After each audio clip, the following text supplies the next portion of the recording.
तो ये बिल्कुल अकाट्य और ध्रुव सत्य है कि पुनर्जन्म होता है। और अगर पुनर्जन्म होता है तो फिर अगले भाव में इस भाव की कौन सी संपत्ति हम लेकर के जा सकते हैं। तो अगले भाव में इस भाव का पाप, इस भाव का पुण्य, इस भाव की और भी ऐसी विशेष शक्तियां हैं जो बाहर अगले भाव में लेकर के जाते हैं। मान लीजिए आप किसी और भाव से मनुष्य भाव में यहां पर आए, यहां पर आने के बाद चूंकि आपके साथ औदारिक शरीर के अलावा वैक्रियक, आहारक, तेजस और कार्मण, ये 4 शरीर साथ में चल रहे होंगे। अब इन 4 शरीरों के साथ ही इस जिंदगी के खेल होते हैं। क्या खेल होता है महाराज? कॉस्ट्यूम चेंज हो गया। अभी एक व्यक्ति को मैंने देखा, वो बिल्कुल ऐसा दुबला पतला मरहा समझते, हड्डियां निकली हुई, शरीर बिल्कुल काला। जबलपुर के हैं वो सज्जन और बिल्कुल देवोदय परिवार के स्थायी सदस्य हैं। अच्छी सफ़ेद टोपी लगाते हैं, गले में करीब 15-16 तोले की चैन पहनते हैं।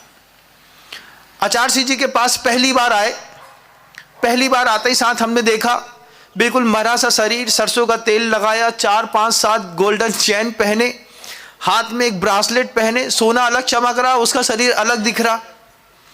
फिर पास में आए गुरु जी के पास आकर के उसने पहली बार 1,51,00,000 रुपए का दान की घोषणा करी। हमने उसके पूरे परिवार को देखा तो सब ऐसे ही काले पीले, दुबले पतले, मरे से।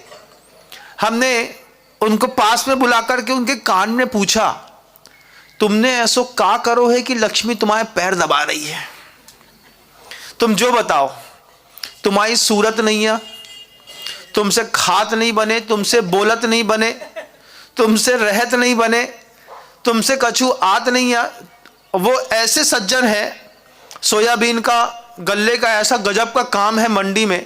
मंडी में जाकर के खड़े होते हैं तो पूरी मंडी खरीदने की ताकत रखते हैं।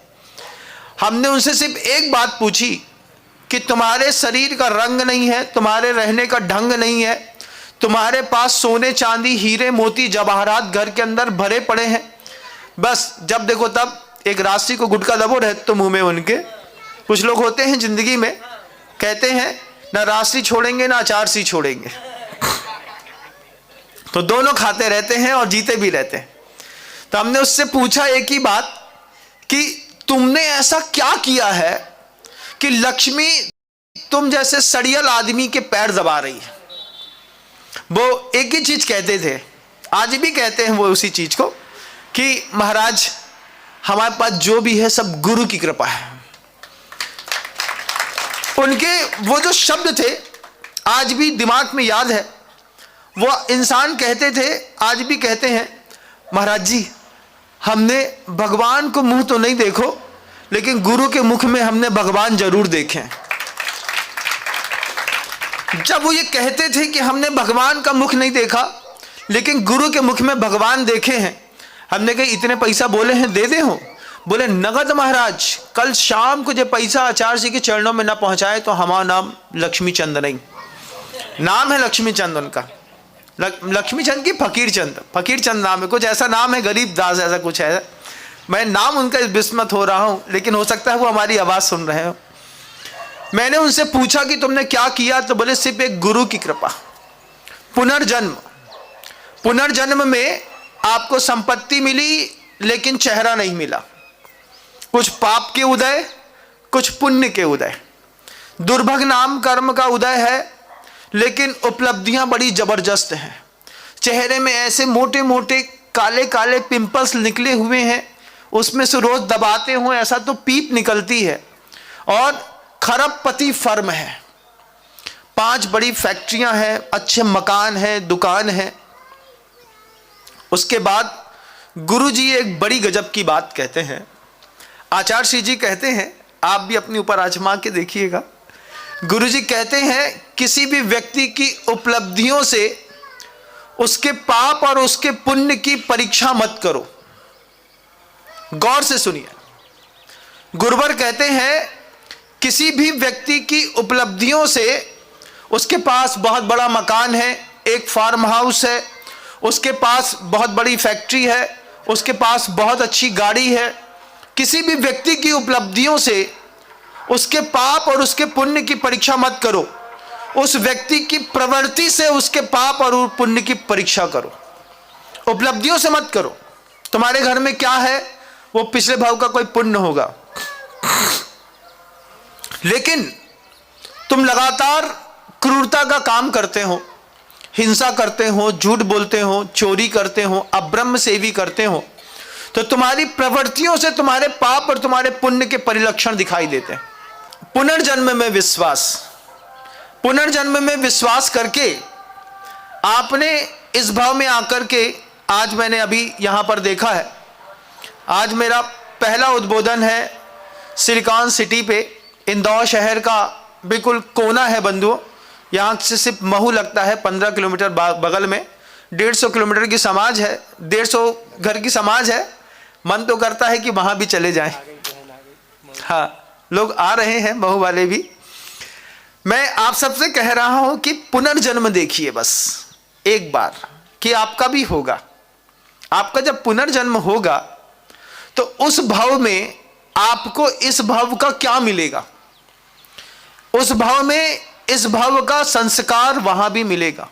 यहां का धर्म ध्यान, यहां की पद, यहां की प्रतिष्ठाएं तो छूट जाएंगी, लेकिन यहां का पुण्य आप अगले भाव में साथ में लेकर के जाएंगे।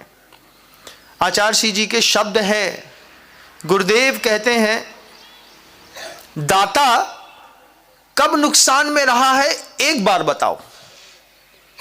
कोई भी दाता कहीं भी उसने दान दिया है, नुकसान में कब रहा।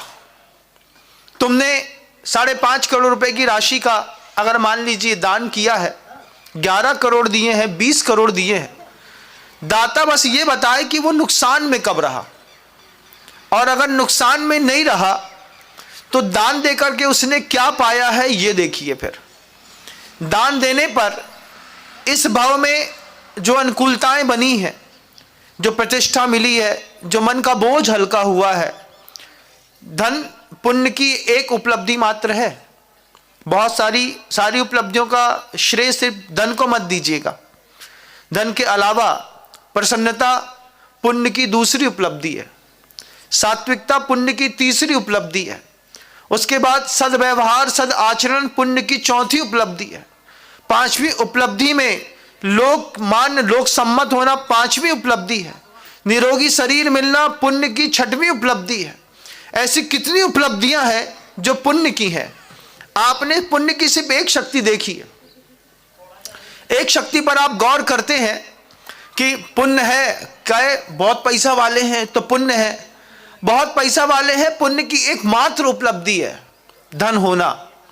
लेकिन जिगरा भी चाहिए देने का, वो पुण्य की पाप की उपलब्धि में। क्रूर है आदमी, पैसा वाला तो है लेकिन क्रूर है। दोस्तों, अगर आपको मेरी वीडियो अच्छी लगती है तो प्लीज मेरे चैनल को लाइक करें, शेयर करें, सब्सक्राइब करें। इसी तरह से अपना प्यार देते रहें। Thank you.